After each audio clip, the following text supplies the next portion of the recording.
open this up to sort of questions. Does anybody have of any of that? So we're happy to talk about the process or the original process or any of that. Bridget. Hi, I'm Bridget Bean. I love the one-person play format. I've been in a few class on it. Can you tell me what your thought process was as you decided how to present this as a dramatic piece, and how you came to the conclusion that it needed to be a one-actor piece? Certainly. I'll first say I'm self-conscious about speaking because you'll see what a spot-on impersonation. And I also just want to say before I answer your question, you do travel on occasion to see your work, and you sort of boldly get on the plane with no idea of what you're going to encounter when you land. And I just want to applaud Stageworks and all of you that support the theater, because this is such a gorgeously nuanced and smart and poetically elegant production of a play, and features a really seismic and deeply gratifying performance by RP. So I'm just so grateful. It's not always that way.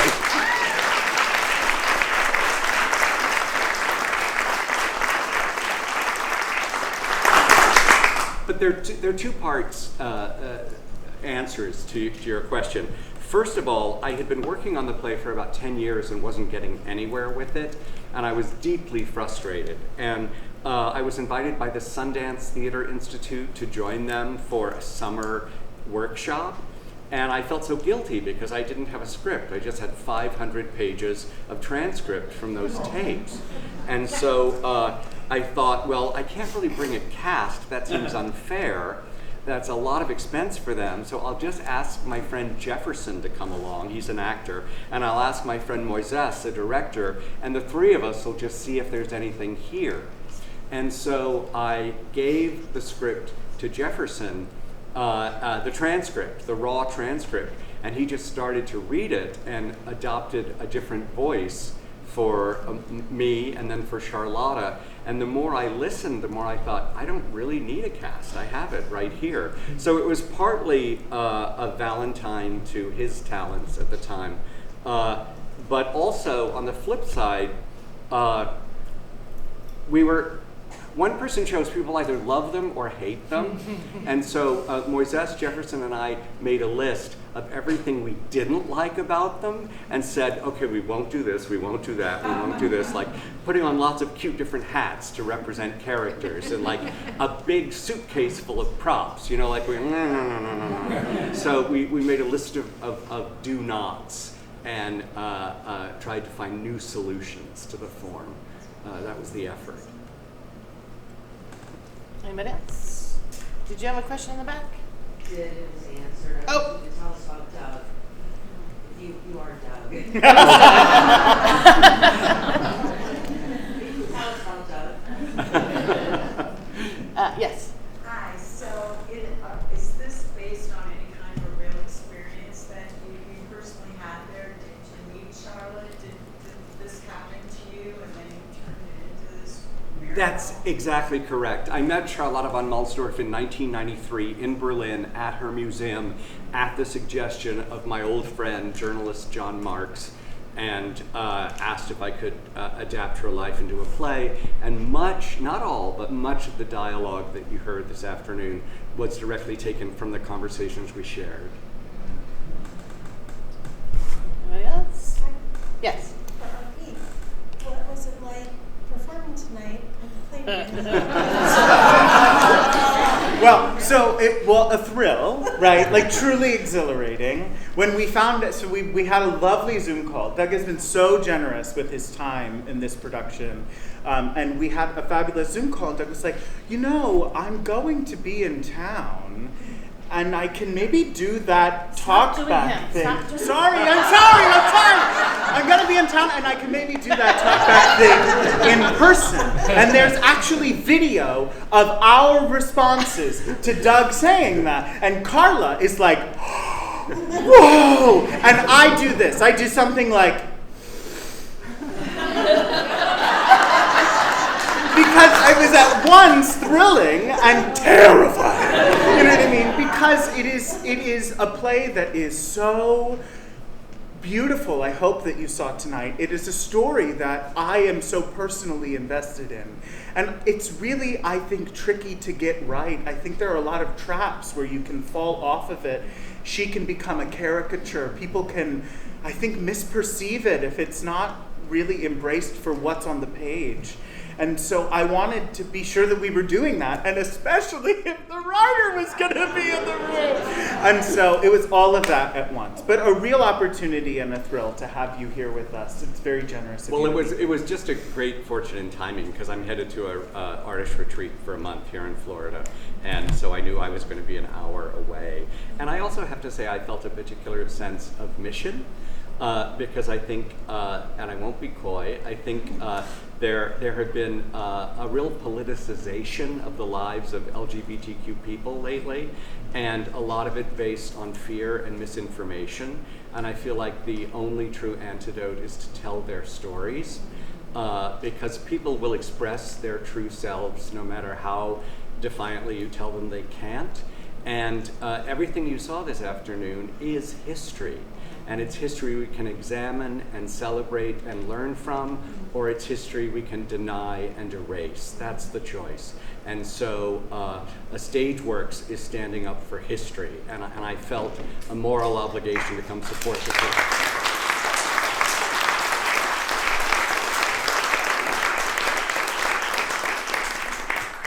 And I will say, this was not originally going to be in this season, nor was Falsettos, actually.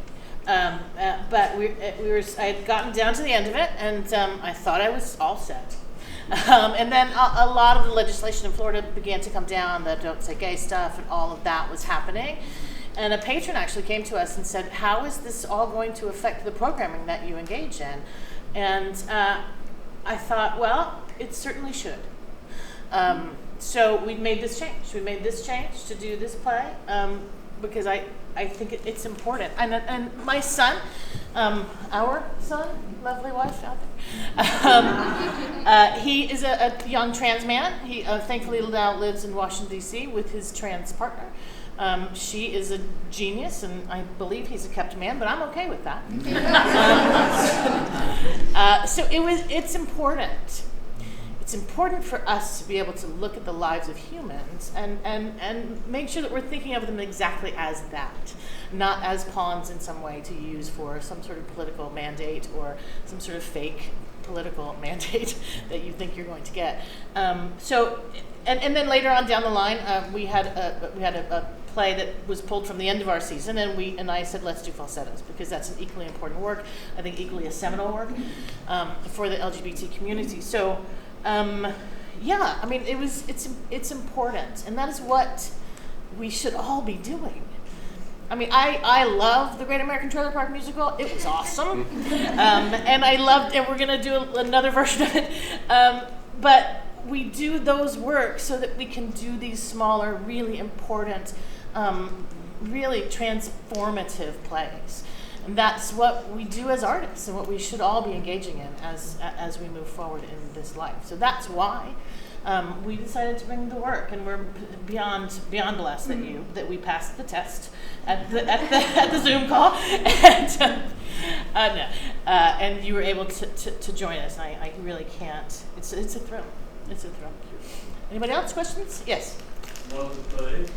For the month-long retreat by the writer, are you going to the Hermitage by chance in Sarasota? I am indeed. Really? You know it? Awesome. It's a wonderful, those of you that, very cool. yeah, it's a wonderful, extraordinary artist retreat here in your very own state that supports artists like me from all over the country. And if you don't know it, I'd urge you to learn about it, because it's something you as Floridians have every right to be very proud of. In the back, yes. And then you can. How many hours of tape did you distill down to this 2-hour piece? That is a really great question. I think there were almost 30 tapes. I think they were 90-minute tapes. And it came out to about 500, 600 pages of typed transcript.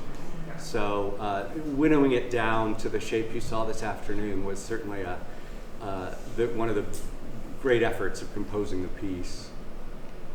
Well, Carrie, you've been waiting. I just have a question about the revision process and how the by far more visible and vocal movement of transgender rights and transgender experiences and that being placed on stage. How were you approached to do a revision? Did you have the decision to make the revisions? What did that look like? What did that process look like? And what did community mean in that transaction?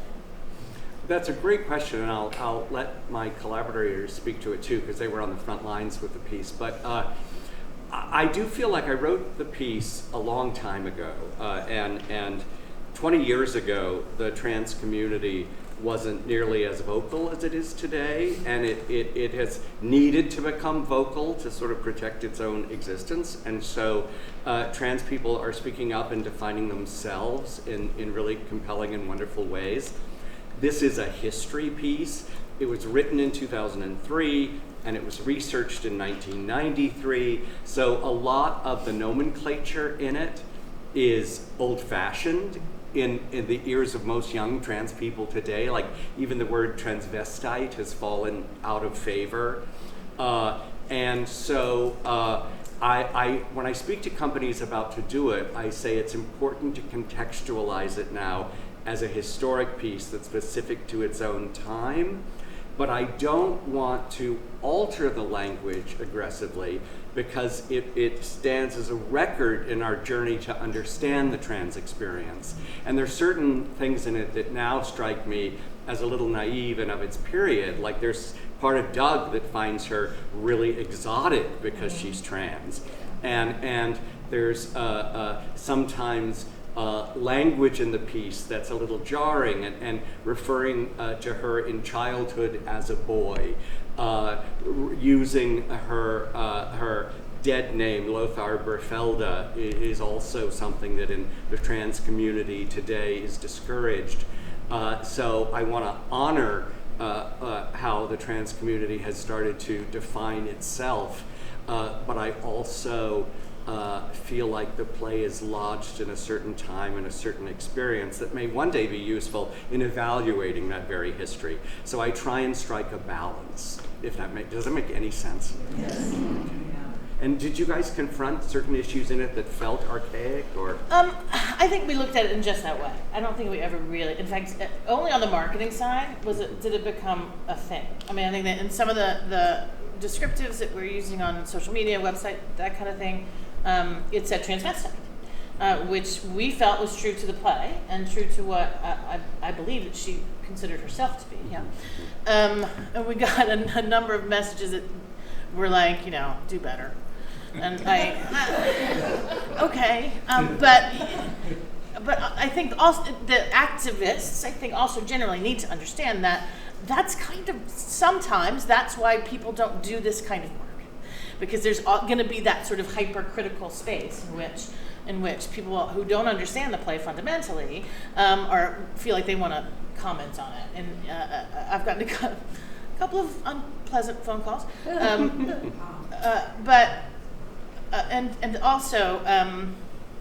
but we wanted to make sure that we were true to the play, so we did change the language on the marketing slightly, just because I didn't want that kind of barrier to happen. And people would be discouraged from seeing the play, so I was happy to make amend that language. And we also got one or two sort of turfy comments, stay out of women's spaces, stay out of that kind of thing, which we did not engage in, we just let. We didn't delete it, we didn't engage in it, we just let it be there. And if somebody wanted to engage in it, they could do that. So we wanted to make sure that we were looking at the play in its purest form, and making it as accessible and as palatable, right, for people who may not understand or know. And I think that and the way I talk about it in general, about my son, about anybody, is you don't have to understand it, but you do have to respect it. Because there was a member of our family who would continually call Marcel by his dead name, right? So I started calling him Carol. Carol? That's not my name. Okay, Carol. That's not my name. I said no, and it's not his name either. So let's change that language, right? So that was kind of where we came from with it. I don't know. Did you? Well, I think, it so often we meet movements decades or centuries after they've been in process. And we don't always do a great job to meet the passion we bring to the movement with study of the movement's history. Yes. And as a queer non-binary person myself, who has done, not all certainly, but an enormous amount of my own reading to understand my own experience, I see words like transvestite, and I am not in any way jarred by that because for me, I understand the context in which it's written. And in the context of this play, it's a remarkably liberating, radical, progressive word that was used so that people could articulate their experience and move others towards their own ability to liberate themselves. And so I think that is another thing. I love what you said about this piece being a historic piece, a marker in time, because I hope that it can encourage us to do that investigation. She talks about Magnus Hirschfeld, Die Transvestiten, right? Like, that is a real book. He is one of the most important sexologists that ever existed. He is largely responsible for the Western understanding and scientific study of, right, homosexual people and gender nonconforming people. And, like, that is our history, those of us who are still fighting the fight. So for me, I always try to, like, encourage people. It's like, yeah, you're on my team. Let's work together and remind ourselves that, like, actually we're fighting the same fight. Let's not get in each other's way. Like, let's join our energy and just move quicker. And not to be a downer too, but this groundbreaking research that Magnus Hirschfeld was doing was in the 20s. It wasn't new. It's over 100 years old now, his research. And Magnus Hirschfeld's library at the Institute for Human Identity was the very first collection burned by the Nazis. I think that we both, connected very strongly to that moment in the play where you say, she's teaching me a history I didn't know I had. Yes. Because some of this was news to, I think, both of us, and we're smart. But it's a joy, and I think that fundamentally that's why I do this work. I want to know things, and I want to know them intimately, and I want to know them emotionally and intellectually, and so that I can really look at something and fulfill it in a way that somebody else maybe can't. So it's exciting to work on this kind of play for me, or any kind of play, but certainly something that I can really dig my teeth into, right? And make sure that we're fulfilling it, God willing, in a way that would make the writer. My job is to serve the writer, and his job is to serve me. Yeah. But it takes a village, as they say, right? So I don't want to move forward without mentioning, please, this beautiful set that we're sitting on by Scott. The really wonderful lighting by Celeste. Oh, she's up here. What's that? Huh? Celeste is the best. She is. Celeste is the best. That's on her website. And it's and the costumes, part of the costume by Deborah Lastinger. So it's been a joy to work with this particular team on this particular play, and for this man, please come on. I just had a thought, sort of, as you were talking, and prompted by your question. But and this will sound like lofty company, and I don't mean that literally. But you look at marginalized people, and you look at, say, the history of Black literature in this country, and because of oppressive systems that were strongly in place, the first major works about Black life in America were written by white people, and Mark Twain, and Gershwin with an opera like Porgy and Bess, with Harper Lee and To Kill a Mockingbird, and now we've reached a place, thankfully, where Black Americans are given the opportunity to rebut some of those works if they don't agree with their content, but even more importantly, to tell their own stories. And I would just say that analogously, I think it's interesting to me historically that I guess I can say I was the first person to dramatize Charlotta's life, and I did that as a white, gay, cis male.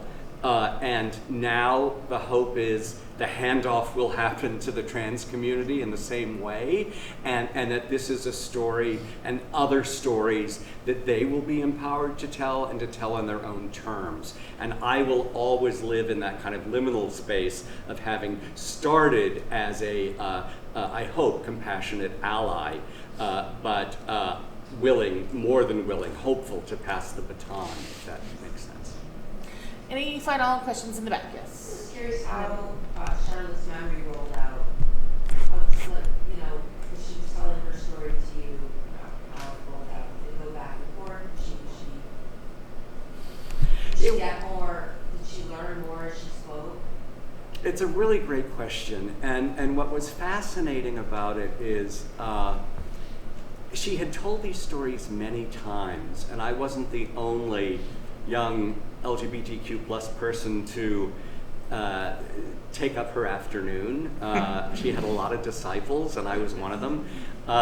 And so they were stories that she told almost like certain set pieces, and would reuse the same language again and again.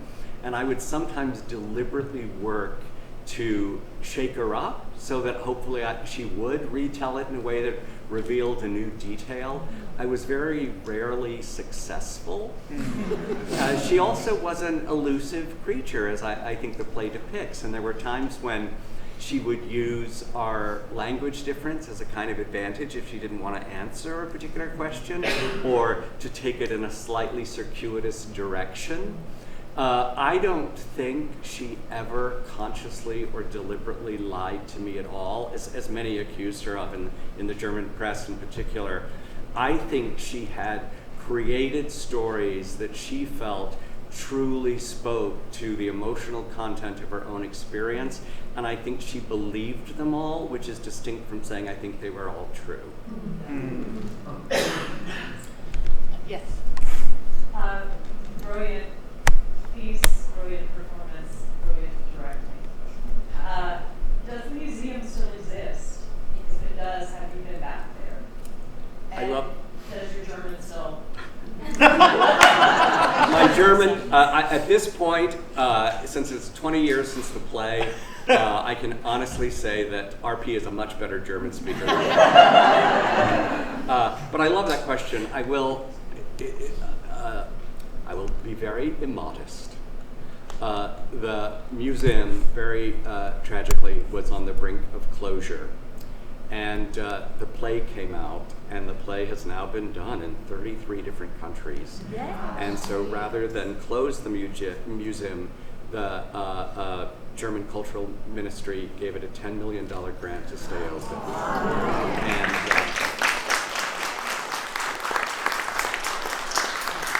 I had the great fortune of going back many times. It's now run by a wonderful married couple, Monica and Detlef, and they always open the door for me. And in fact, I've been there to commemorate Charlotta's birthday. I've been there for plaques that have been installed at the museum, and we even took a production of the play and performed it in the museum.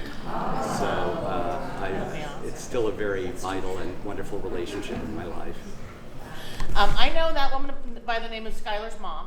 Skylar is sitting next to her, and Skylar is the scenic artist who painted what you see before you today as well. So thank you, Skylar. We appreciate it. Anybody else? Yes, right there. I loved how you captured sort of the complexity of not knowing what was true, and wondered at what point in your journey did you decide to write yourself into the story? Like, the story stopped being about her and started being about the two of you and your kind of, what do I do with all this? Was that, I assume that wasn't what you started with, and I was wondering, was it at the same time when you made it a one-person show, or was there some other evolution? That was a big shift. Yeah, thanks for that question. I had originally written a few drafts that were multi-character plays, and it was set on the day she was getting her medal, and she was like getting ready to go and having all these memories of why she warranted the medal, and it was all, well, I think there were 6 characters in the play, and I gave up on it, and I was talking to a very dear friend, a remarkable man in the American theater. His name was Robert Blacker, and he was the dramaturg at the La Jolla Playhouse for years and years. And I said to him, Robert, I can't write this play. My German is too lousy. I have no real awareness of 20th century German history and can't pretend that I do. I can't nail the form. This is too big a task. I can't do it. And he said, you're right. He said, you're not an expert in what it means to be transgender because you're just a gay man. You're not an expert on German history. You are not a fluent German speaker. In fact, you only have one expertise, and that is your 10-year love affair with a character you cannot let go. And it was such a gift because when he said it was my love story with a character I couldn't let go, I suddenly saw the play. And if you chart the play in a sense, it is a love story. The first step is Doug's incredible infatuation with Charlotta, and then the courtship, which is exciting for both of them and productive, and they're both working toward this common goal of the play. And then there's the sudden news that's disillusioning, and the awareness, oh my God, she is not perfect. She is all too painfully human. I have to get out of this. I have to walk away. And then finally, the acceptance of her in all her enigmatic complexity, and the decision, well, the love remains. So it takes the form of a kind of love story. And I was scared to do it because it felt like a real hubristic act to put yourself in the play, but it also felt like the only honest way I could tell the story. Yes. Yes, I really fell in love with Charlotta and having the experience with her. At the same time, I'm curious, was there a final verdict about whether she actually was cooperating for 4 years and giving up information and that kind of thing? And if so, how, I know you just said that you remained in love, but did that impact you if it was a negative outcome? Yeah, the Stasi file was an incredibly complicated event, as you can imagine. And in the play, it's clear in the file that she gave Alfred's name, and that resulted in his arrest. That's very clear in the file. And in fact, I requested not only her file, but Alfred's as well. And so interestingly, in her file, Alfred's name was always blacked out to protect him. And in Alfred's file, Charlotta's name was always blacked out to protect her, but they matched. And so she definitely did. Now, when I talked to her about that, she did tell the story of Alfred's fateful late night visit to the museum where he said, they're onto us. And if you don't sell me out, we're both going down and you'll lose this museum. The idea being that Alfred, too, was such a passionate collector of history and such a passionate curator that that would be the greatest possible loss, far more than his own imprisonment. Now, Alfred was dead, so that no one is living who can corroborate the truth of that late night visit. And so either that happened or Charlotta willed it to have happened later in life to live with herself. And I don't know what the truth is, and I don't think we can ever know. So that's one of the ambiguities that hangs over the piece. So I want to thank a couple people before we leave. We have several board members here today. Joyce Zavola is there, Carrie Getz is there, Matt Pasquale, as Siri likes to call him, Pascal. And is Joe still here? Hey, Joe, back there. So the board has been supportive of this project, and we thank them very much for that.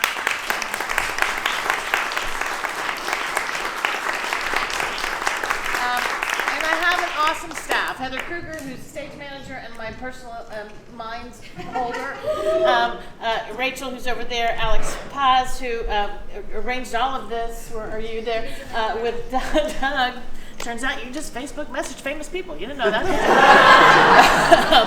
But we thank you. We thank you. Oh, thank you And, guys.